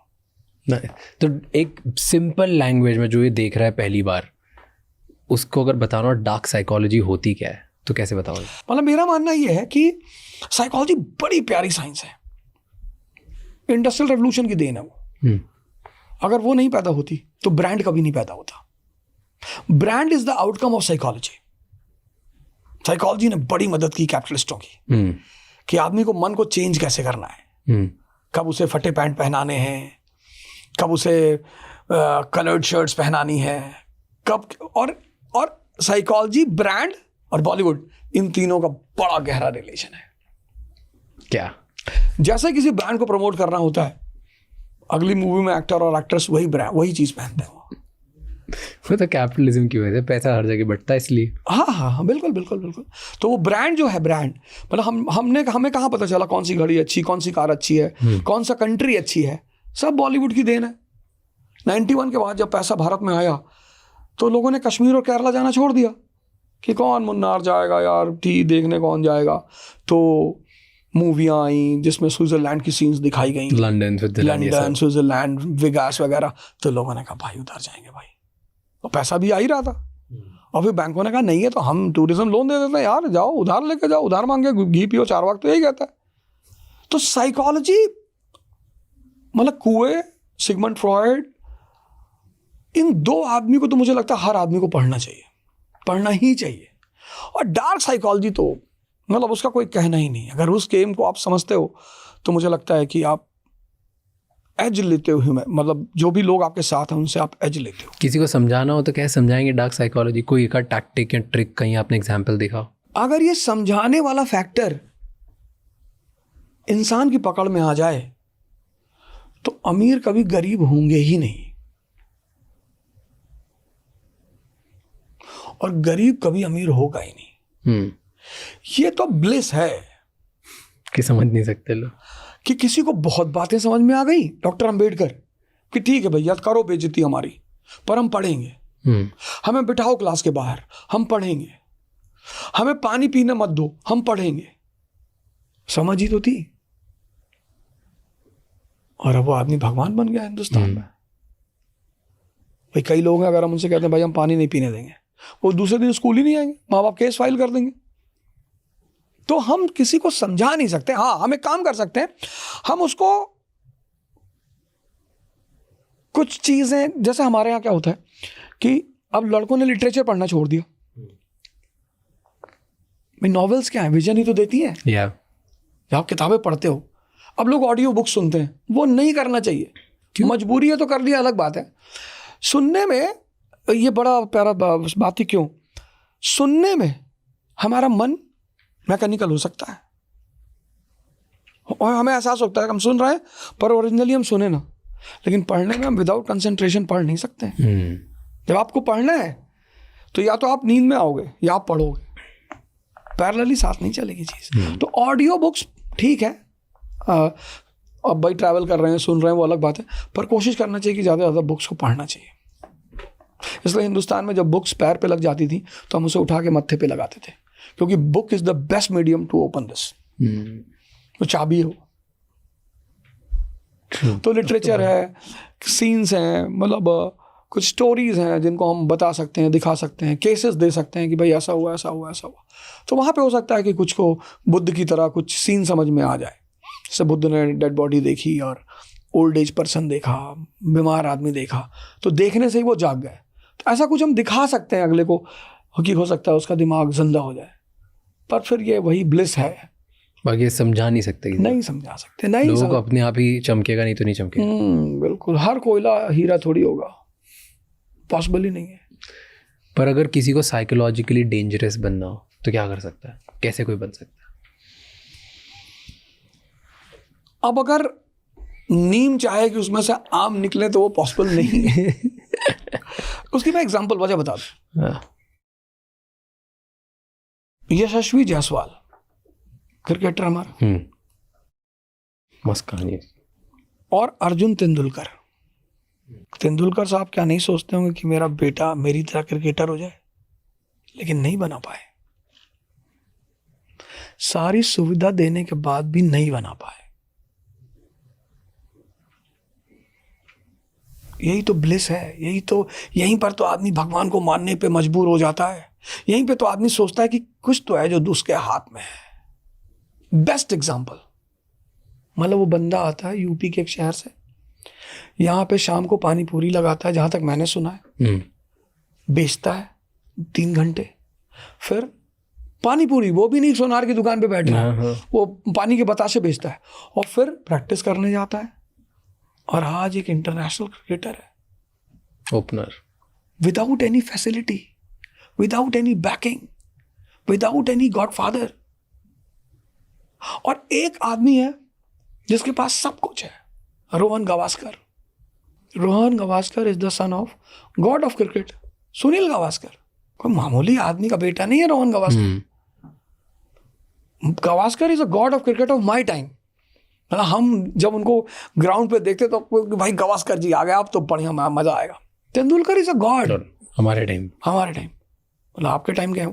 तो ये दोनों गॉड अपने बच्चों को देवता नहीं बना पाए। इसलिए हम किसी को फैसिलिटी दे सकते हैं, बता सकते हैं, अगर उसकी इनर इंस्टिंक्ट नहीं होगी तो वो नहीं कर पाएगा। इनर इंस्टिंक्ट बहुत जरूरी है कुछ भी बनने के लिए। जैसे आईएएस की तैयारी करने बहुत लड़के आते हैं, बहुत, पर बहुत ऐसे लड़के आए मेरे पास, जैसे अभी हमारा एक आईपीएस ऑफिसर है सैफिन हसन, गुजरात में, भावनगर में शायद उसकी पोस्टिंग है। बहुत सिंपल घर का लड़का, बहुत सिंपल, फर्स्ट अटेम्प्ट आईपीएस। और क्या थॉट्स हैं उसके, क्या मतलब एक्सप्लेनेशन है। शशांक त्रिपाठी, अभी he is a DM of Barabanki, 5th rank Sanskrit optional से, IITN। निशा ग्रेवाल एक लड़की अभी सीडीओ है बुलंदशहर की, और फादर उसके, बाबा ग्रैंडफादर टीचर, फादर शायद इलेक्ट्रिक विभाग में, सिंपल बैकग्राउंड की लेडी, 51 रैंक। ये 3 एग्जाम्पल मैंने दिया कि ये सब सामान्य घर के लड़के हैं।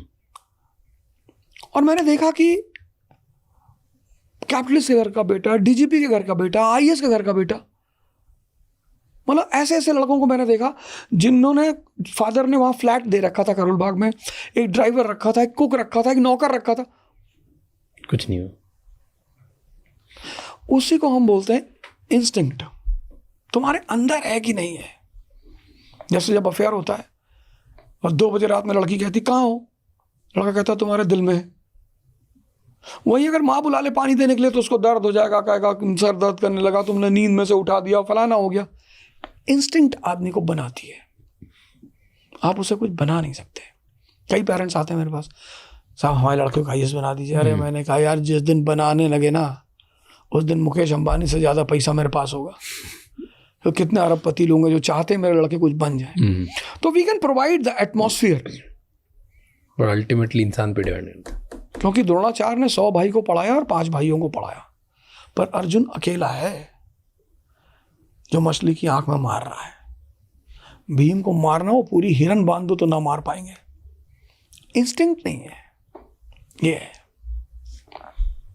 तो जिसकी इंस्टिंक्ट है, जो देख रहा है, जिसके अंदर थोड़ी सी आग है, वो आगे बढ़ना चाहता है, वो कुछ और नहीं ट्रेन कर सकता खुद के दिमाग को किसी तरह से ताकि वो और खतरनाक बन जाए? बनते ही हैं लोग, बनते ही हैं लोग। मतलब अगर हम इंडिया में प्रेजेंट टाइम में एग्जांपल लें तो हमारे प्राइम मिनिस्टर हैं। मतलब इंडिया जैसी कंट्री में 3rd टाइम प्राइम मिनिस्टर बनना it's not easy task. True. India is a country of dynastic democracy.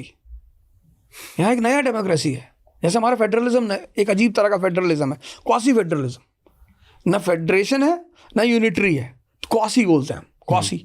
ऐसे India is a country of dynastic democracy. Father MP है, बेटा MLA है, ऐसे है। उस कंट्री में यहाँ रजवाड़े के घर के लोग राजनीति में दबदबा रखते हैं, 10-10 हज़ार करोड़ के मालिक हैं। उस कंट्री में वो आदमी 3rd टाइम प्राइम मिनिस्टर है, unquestionable. What do you think, India को सुपर पावर बनने से भी क्या रोक रहा है? E का कॉन्सेप्ट जब तक भारत को समझ में नहीं आएगा तब तक भारत सुपर पावर नहीं बनेगा। मतलब economy is equal to empire. Explain. 1787 में अमेरिका पैदा हुआ। It was a slum area, 13 slum areas. 1945 में अमेरिका बिकम्स वर्ल्ड पावर। आज जैसे हम अमेरिका की बात करते हैं वैसे हमारे दिमाग में आता है एप्पल। आज हम जैसे, अब ये बात चाइना को समझ में आई कि बॉस अगर वर्ल्ड पावर बनना है तो पहले इकोनॉमिक पावर बनना है। तो अगर एप्पल दुनिया में जाना जाता है तो OnePlus भी दुनिया में जाना जाता है। ये बात जापान को समझ में आई। अगर एप्पल और OnePlus जाना जाता है तो सोनी भी दुनिया में जानी जाती है।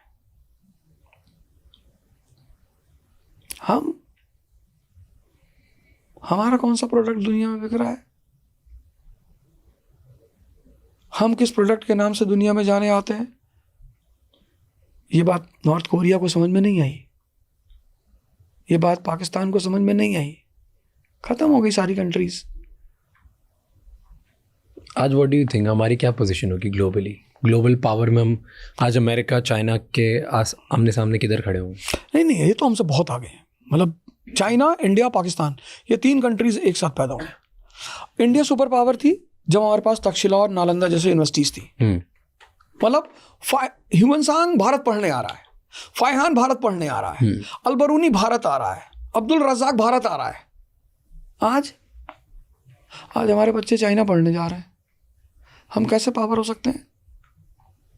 ज्ञान का देश भारत, और भारत का बच्चा, भारत का पेरेंट्स प्राउड फील कर रहा है, भैया हमारा बेटा शेंजन में पढ़ रहा है। भैया हम गए थे शंघाई, भैया बहुत बड़ी बड़ी बिल्डिंग है भैया।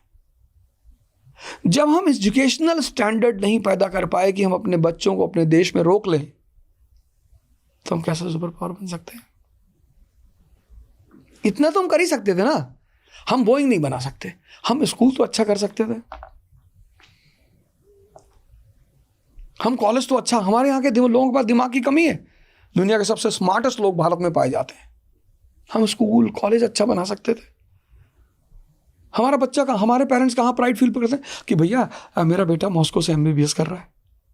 जिसके पास बहुत पैसा है वो उनके बच्चे US में पढ़ रहे हैं, जिसके पास थोड़ा सा कम है उनके यूरोप में पढ़ रहे हैं, जिनका और कम है वो रशिया में पढ़ रहे हैं, जिनका और कम है वो चाइना में पढ़ रहे हैं। पर इंडिया की पढ़ाई को कोई प्रेफरेंस नहीं दे रहा है।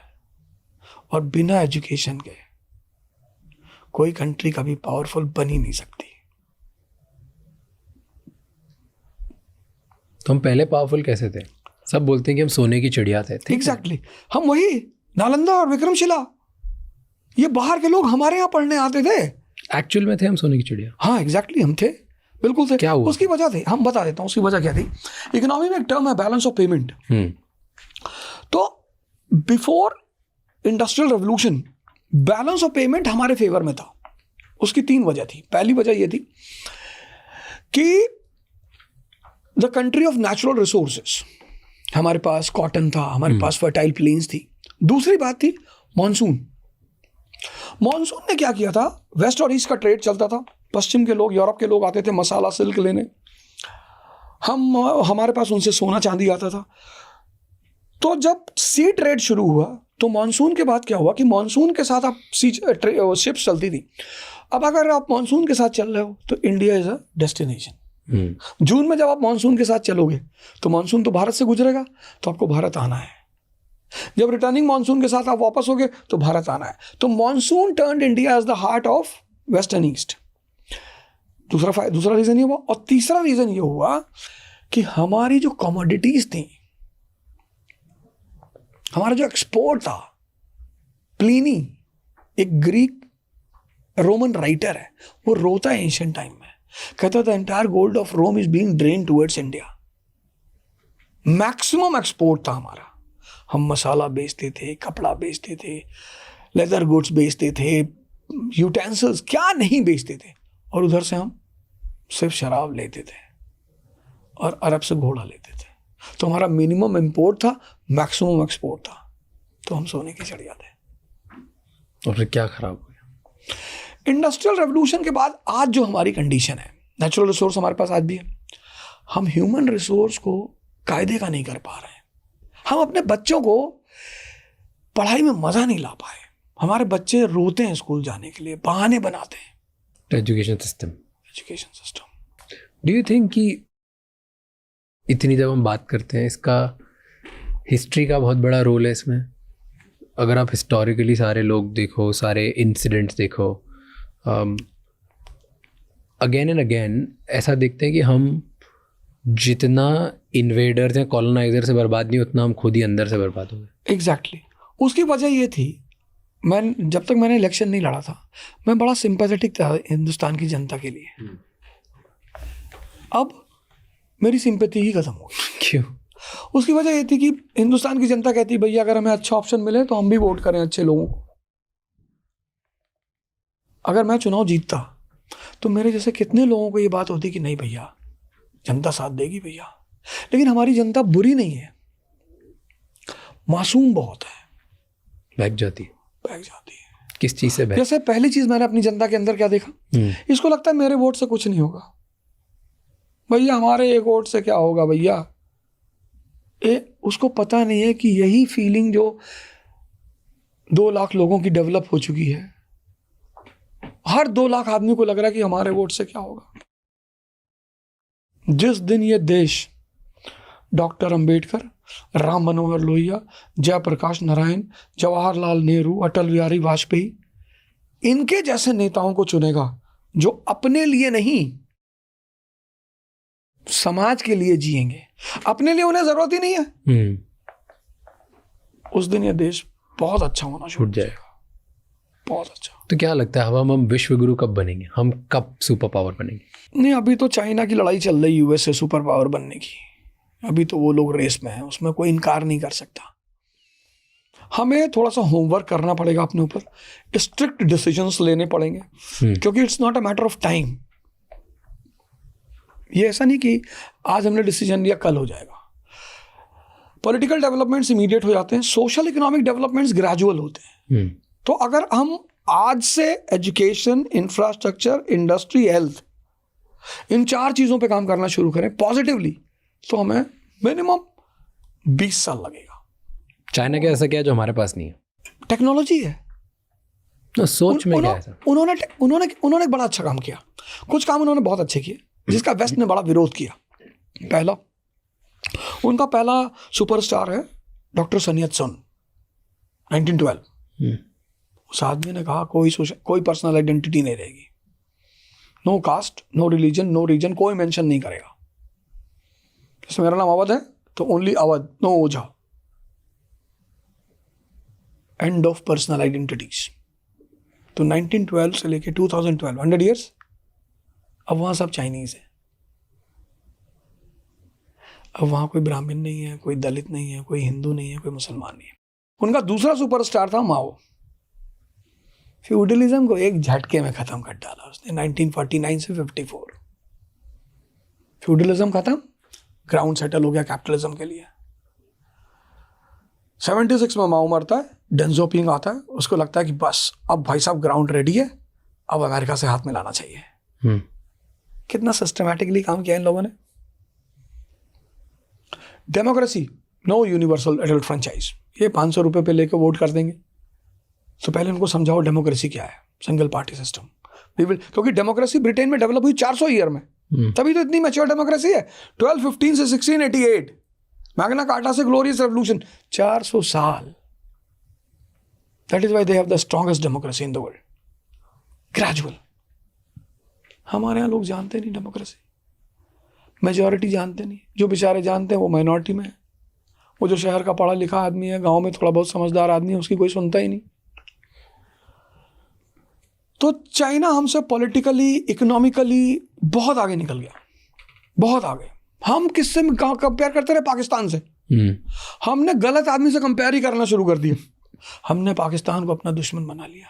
कहते हैं ना, man is known by his friends, मैं कहता हूँ man is known also by his enemies. सबसे दुश्मनी नहीं करना है। कुत्ता, हर भौंकते हुए कुत्ते को आप मारने लगोगे तो आप अपने डेस्टिनेशन तक कभी पहुंच ही नहीं पाओगे। ये सब बड़ी बड़ी गलतियां की हमने। पाकिस्तान ने हमें दुश्मन बनाया ना, हमने थोड़ी किया। पाकिस्तान को हम विलय कर लेते ना अपने अंदर। है क्या उनके पास? कुछ है ही नहीं। अब उन्होंने अपने आप को मिसयूज किया। उनके पास चीज़ें बहुत थी। अगर वो भी पॉजिटिव नोट पे काम करते हैं, वो भी बिस्मार्क को अगर पढ़े होते कि पहले कंट्री को इकोनॉमिक पावर बनाओ फिर वो पॉलिटिकल पावर बन जाएगी, तो उनका भी कंडीशन अच्छा होता। और दो पावरफुल पड़ोसी जब आपस में रहते हैं तो एक दूसरे का ख्याल रखते हैं। भाई हम दोनों का पैलेस अगल बगल है तो हम एक दूसरे को कभी डिस्टर्ब नहीं करेंगे। And if we both are living in a slum area, तो कभी हम यार तुम्हारे घर में पत्थर मार देंगे, कभी हमारे घर में मार दोगे। तो अगर पाकिस्तान पावरफुल हो जाता है, अचीवमेंट हो जाती, तो वो भी कहता है कि छोड़ो यार, हिंदुस्तान से दोस्ती करके रखो। इन्होंने अपने आप को मिटा लिया। अब उनके पास खोने को कुछ है नहीं। हमने अपने आप को काफी बना लिया है। हाँ, ऐसा नहीं कि हमने नहीं बनाया, हमने अपने को बहुत बनाया है। हम चाइना सूट में है, हम कुर्ता पैजामा में है, पाकिस्तानी लुंगी में है। वो सोचते हैं क्या फटेगा, लुंगी तो फटेगी, फट जाने दो, लेकिन इंडिया को कुर्ता पैजामा फाड़ डालेंगे। इसीलिए तो कहावत है ना, नंगा नाचे फाटेगा। तो उनको हमसे लड़ने में डर नहीं लगता, वो जानते हैं हम तो ऑलरेडी नंगे। तो ये जो चीजें हुई, अभी क्या है ना कि आजकल के जो युवाओं को मैं देखता हूं, उनका पूरा माइंडसेट बहुत सारे युवाओं का बदल गया, बहुत ज्यादा बदल गया। मतलब पता नहीं कहाँ किस डायरेक्शन में जा रहे हैं, क्या सोच रहे हैं, लेकिन आने वाला समय हमारा अच्छा है। डू यू थिंक कि इंडिया, क्योंकि अभी तो हमारे दोनों नेबर्स टेक्निकली ज़्यादा खास नहीं है, तो do you think India 2 front war के लिए रेडी है? नहीं, ये दिक्कत हमारे साथ, एक से मिलिट्री वॉर है, एक से इकोनॉमिक वॉर है। हमारे साथ ये दिक्कत शुरू से थी। जब हम 1947 में हम पैदा हुए, इंडिया पैदा हुई, तो हमारे पास एक बहुत बड़ा सुकून था कि तिब्बत इंडिपेंडेंट था। और शिमला एग्रीमेंट जो 1914 का था, उसमें चाइना से हमने एग्रीमेंट किया था कि भैया तुम तिब्बत पे कब्जा नहीं करोगे, Tibet will be a buffer between India and China. तो हम ठीक थे, सुकून में थे कि चलो यार, तिब्बत का प्लेटो का क्रॉस करते करते इनको टाइम लगेगा, हम मैनेज कर लेंगे। लेकिन जब चाइना ने तिब्बत पे कब्जा कर लिया, वो हमारे लिए बहुत बड़ा चैलेंज हो गया। अभी वो ब्रह्मपुत्रा पे डैम बना रहे हैं। अब चाइना को काउंटर बैलेंस करना, क्योंकि चाइना हमसे बार्गेन करेगा, वो हमसे वॉर नहीं करेगा, वो हमसे बार्गेन करेगा। वो हमसे कहेगा काम करो यार, हमको अपना जो तुम्हारा बुलेट ट्रेन प्रोजेक्ट है ना, वो हमको दे दो, क्योंकि हमने तो गुजरात का बुलेट ट्रेन प्रोजेक्ट जापान को दे दिया। चाइना के पास फॉरेन रिजर्व की भरमार है, इन्वेस्टमेंट नहीं करेगा तो पैसा बढ़ेगा नहीं। अब वो हमारे पे प्रेशर बनाएगा हमारी मार्केट को कब्जा करने का, और जहां वो मिस करेगा वहां वो पाकिस्तान को इंस्टिगेट कर देगा कि भाई तेरे पास तो वैसे भी कुछ नहीं है, तू ले ले हमसे $500 मिलियन, जा एक काम कर, इंडिया इकोनॉमिक कॉरिडोर बनाने जा रहा है मुंबई में, अटैक करवा दे। अब इंडिया अगर मुंबई में अटैक हो जाएगा तो जो बाहर के इन्वेस्टर वो आएंगे ही नहीं कि भैया तुम्हारी कंट्री में तो सिक्योरिटी ही नहीं है। भाई आज दुनिया के इन्वेस्टर चाइना में क्यों बैठे हुए हैं? सिक्योरिटी है। बिजनेसमैन को क्या चाहिए? Security, law and order. China तुरंत भड़का देगा। जैसे इंडिया में इन्वेस्टर्स आएंगे वैसे चाइना पाकिस्तान को इन्वेस्टिगेट करेगी, $40 मिलियन करना क्या सरकार, दबा दे यार, 2-4 बदला के करते। तो ये जो 2 फ्रंट पे हम लड़ रहे हैं, ये हमारे लिए बहुत बड़ा चैलेंज है, बहुत बड़ा। क्या करेंगे हम? हमें तो सबसे पहला काम ये करना है, हमने हमेशा इसकी कोशिश की कि हमने पाकिस्तान को हमेशा मोस्ट फेवर्ड नेशन का दर्जा दिया। इसीलिए दिया क्योंकि हमें पता था कि अगर ये समझेंगे कि भाई हम तो बन रहे हैं, तुझे भी बना देंगे, तू चाइना से मदद लेते लेते एक दिन कॉलोनी बन जाएगा चाइना की, ये नाहक में तेरी मदद नहीं कर रहे हैं, ये तुझको इतना पैसा दे देंगे और फिर तुझे अपनी कॉलोनी बना लेंगे और तू खत्म हो जाएगा। लेकिन अब ये बात पाकिस्तान को समझने के लिए बहुत देर हो चुकी है, क्योंकि चाइना के स्लीपर सेल्स इतने स्ट्रांग हैं पाकिस्तान में कि जो राजनेता इमरान खान की तरह पाकिस्तान को ताकतवर बनाने की कोशिश करेगा वो जेल में जाएगा या फिर उसकी हत्या होगी बेनजीर भुट्टो की तरह। बट अमेरिका का भी तो बहुत ज़्यादा इन्फ्लुएंस है पाकिस्तान के ऊपर, एंड अमेरिका एंड चाइना की लड़ाई है आपस में, तो अमेरिका कुछ नहीं कर रहा क्या इसमें? नहीं करेगा अमेरिका एक्चुअली अमेरिका के दो बेटे हैं, दो, एक उनका अडॉप्टेड बेटा है, एक रियल बेटा है।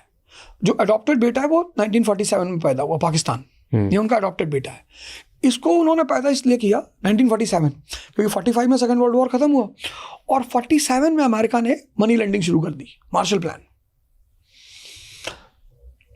तो उधर रशिया कम्युनिस्ट कंट्री, और ये कम्युनिज्म की लहर चाइना में माओ ने स्ट्रांग कर रखी थी, इंडिया में स्ट्रांग हो रखी थी, नक्सलिज्म वगैरह बढ़ रहा था।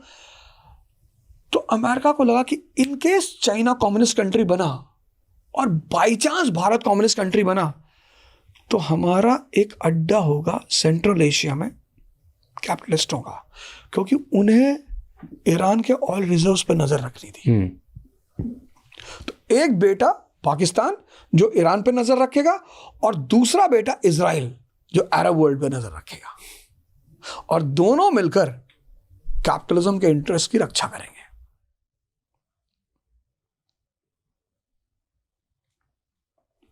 तो रियल बेटा इजराइल है, वो तो उन्होंने क्रिएट किया है ईस्टर्न क्वेश्चन के लिए। पर अब अमेरिका, पहले पाकिस्तान की बात करते हैं, तो अमेरिका का भी अडॉप्टेड बेटा है, इतना सारा पैसा फंसा हुआ है उनका पाकिस्तान में, इन्वेस्टमेंट फंसा हुआ है। तो फिर चाइना के कंट्रोल में आएगा, अमेरिका के कंट्रोल में आएगा? अब अगर थर्ड वर्ल्ड वॉर होता है जो कि लगभग चल ही रहा है, मुझे तो जब इंडिया पाकिस्तान वॉर शुरू हुआ तो मुझे लग गया कि हो गया भैया, पर पता नहीं कुछ, पर उसे होना है, destined. World war 3 I don't think होना है। अब इकोनॉमिकली पूरे वर्ल्ड बहुत ज्यादा इकोनॉमिक इंटरेस्ट अलाइंड है, तो ये नहीं हुआ। नहीं, मैं बताऊं उसकी वजह क्या है। चेंज ऑफ वर्ल्ड ऑर्डर हो जाएगा। नहीं, लिमिटेड वॉर होगा। लिमिटेड वॉर तो हो ही रहा है। हाँ, तो लिमिटेड वॉर होगा, छोटे छोटे पॉकेट्स में तो हो ही रहा है। हाँ, तो जो वॉर होंगे इससे डिस्ट्रक्शन होगा, तभी रिकंस्ट्रक्शन होगा और इकोनॉमी अलाइव होगी। तो वॉर तो होगा, हो सकता है एक छोटा सा वॉर 6-7 महीने का हमारा हो जाए पाकिस्तान के साथ, इट्स वेरी पॉसिबल, क्योंकि हम इंटरनल क्राइसिस में आए हैं, पाकिस्तान का बलूचिस्तान क्राइसिस है, तो दोनों का इंटरनल क्राइसिस अगर दूर करना है तो अपने पब्लिक को बाहर तो उलझाना पड़ेगा ही, तो वो वॉर हो सकता है, हम उस वॉर को खेल सकते हैं। और ऊपर लेवल पे कुछ भी सेटल हो सकता है, पब्लिक को कहाँ पता चलता है कि बड़े बड़े लोगों के बीच में क्या सेट हो गया, भाई अखंडानंद त्रिपाठी और सीएम के बीच क्या सेट हुआ, ये बाहर के लोगों को कहाँ पता होगा। तो पब्लिक कुछ भी कर सकती है। अब ये डिसाइड होने का समय आ गया कि रियल वर्ल्ड पावर कौन है। जैसे 1914 में समय आ गया था कि जर्मनी या ब्रिटेन, तो फर्स्ट वर्ल्ड वॉर हो गया।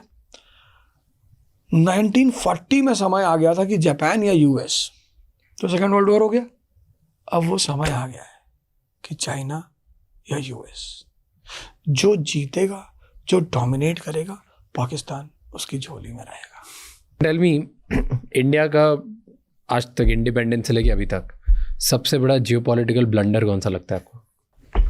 सबसे बड़ा जियोपॉलिटिकल ब्लंडर, हालांकि मैं उसे ब्लंडर नहीं कहूंगा, जब तिब्बत पर कब्जा हुआ चाइना का, उस वक्त हमको प्रोटेस्ट करना चाहिए था बहुत स्ट्रांग तरीके से। That was a very big blunder done by Nehru government. हम तो हिंदी चीनी भाई भाई करते रहे, लेकिन भाई मेरा मकान थोड़ी कब्जा करेगा। अगर चाइना तिब्बत में नहीं बैठता तो आज जो हमारे ऊपर प्रेशर है उतना नहीं होता। और हमारे पास एग्रीमेंट था, शिमला एग्रीमेंट, हमने दलाई लामा को शेल्टर दे ही रखी थी। हम उसको स्ट्रांग प्रोटेस्ट करते, भयानक तरीके से प्रोटेस्ट करते कि साहब करना ही नहीं, मानना ही नहीं इस बात को। क्यों नहीं किया हमने? उसके पीछे कई सारी वजह थी। पहली वजह यह थी कि नेहरू जी को लगता था कि हम साथ में पैदा हुए हैं, तो infant nation and a nation in crisis avoid Wars, ये नेहरू जी की कैलकुलेशन थी कि इन्फेंट नेशंस, जो नेशंस पैदा होते हैं, वो वॉर को अवॉइड करते हैं, क्योंकि दोनों को अपनी एनर्जी को इन्वेस्ट करना होता है ग्रोथ एंड डेवलपमेंट। ट्रू। तो नेहरू जी को पता था कि भाई जैसे मैं अपने आय का 90% डेवलपमेंट में लगा रहा हूं, वैसे चाइना भी लगा रहा है, तो चाइना हम पे कभी हमला नहीं करेगा। पर 1962 में चाइना ने कर दिया। तो वो जो 90% डेवलपमेंट में जा रहा था, उसका 60% आर्म्स एंड एम्युनिशन में जाने लगा। तो जिस पेस से हमारी ग्रोथ हो रही थी, क्योंकि वेस्ट को पता था कि 1787 में अमेरिका पैदा हुआ और ये 1853 में जापान पे कब्जा कर लिया। वेस्ट के पास एक एग्जाम्पल बहुत बड़ा था कि अगर हमने इंडिया को डिस्टर्ब नहीं किया तो भाई साहब अगला अमेरिका एशिया में तैयार हो जाएगा। ह्यूमन रिसोर्स, नेचुरल रिसोर्स, और वेस्ट की सबसे बड़ी industry arms and ammunition industry. तो जैसे हमारा 60% उधर शिफ्ट हुआ, हमारी ग्रोथ अटक गई। चाइना की भी तो अटकी होनी चाहिए। उस टाइम चाइना भी थोड़ी ज़्यादा कोई पावरफुल देश था। नहीं, चाइना के साथ मैंने कहा ना, सबसे बड़ी बात इंटरनल क्राइसिस खत्म हो गई थी। हमारे पास तो इंटरनल चैलेंजेस थे ना, हम दो साइड से लड़ रहे थे। हम दो साइड से लड़ रहे थे। Well, perfect sir, thank you so much. मज़ा आ गया बात करके। थैंक यू बहुत फॉर मजा आया। आंसरिंग सारे क्वेश्चन। आपको एक्टर बनना है? नहीं नहीं नहीं, नहीं। कोई एक आध सीन मिल गई। सुभाष घई की आदत थी ना बीच में एक थोड़ी सी सीन करने की, वो अलग बात। क्योंकि acting is a very big art, बहुत बड़ी कला है। बट कहानियाँ सुनाओगे, मजे करोगे। हाँ, थैंक यू सो मच ये एपिसोड एंड तक देखने के लिए। अब आपको पता है आपको 3 चीज़ें करनी है। सबसे पहले इस चैनल को सब्सक्राइब कर लो ताकि इसी तरह हम और भी वैल्यूएबल गेस्ट लाते रहें। नंबर 2, मुझे कमेंट्स में बताओ कि इस एपिसोड में आपको क्या अच्छा लगा और कौन से ऐसे गेस्ट हैं जो आप देखना चाहते हो हम इस एपिसोड में, इस पॉडकास्ट में लेके आए। एंड ये एपिसोड किसी एक इंसान के साथ ज़रूर शेयर करना जिसको अपनी लाइफ में इससे कुछ बेटर चेंज करने का मौका मिलेगा, क्योंकि एक conversation can change someone's life. I will see you next time. Until then, keep figuring out.